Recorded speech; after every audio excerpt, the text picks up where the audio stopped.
Hello, my name is Tanmay Sahani. I study public affairs at the University of California, Los Angeles, which means that my course revolves around solving the society's problems through political and administrative means. Today I'm going to be discussing about a potential solution to the coronavirus pandemic. So, first of all, I'm going to be discussing about two scenarios, opening up the lockdown or keeping it shut.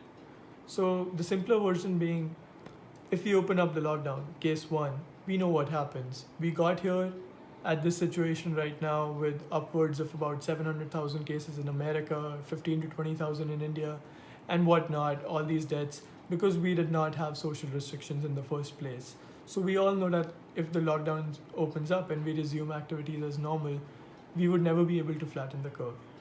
Well, what happens if we do not open the lockdown? According to Bloomberg, the amount of money in circulation since the last financial crisis, so the 2007 to 2009 period, has more than doubled. As a response to the coronavirus pandemic, the United States has spent about 10% of its GDP on stimulus packages.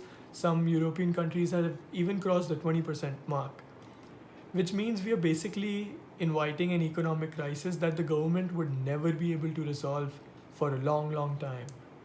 So, keeping up with the lockdown is going to be really tough for all the countries, no matter developed or developing.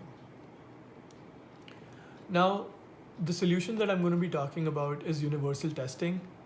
While it might sound stupid at first, without a vaccine, this is probably our best bet. There are about 2,000 companies that are manufacturing testing kits right now. And if we were to able to test everybody, so let's say about 320 million in the United States, we could have a lockdown, nationwide lockdown for 7 days and send everybody testing kits where they self-report the results through an online portal.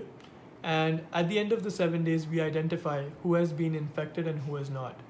This way, if we are promising any economic packages, and I mean by economic packages, I mean relief packages, we can have all the infected people stay at home and keep their bills covered, and rest everybody else can go out and work.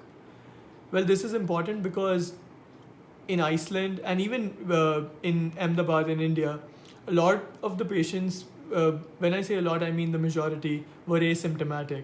So, if we can identify the asymptomatic people and let them stay at home by guaranteeing them economic relief, we can have the rest of the country work.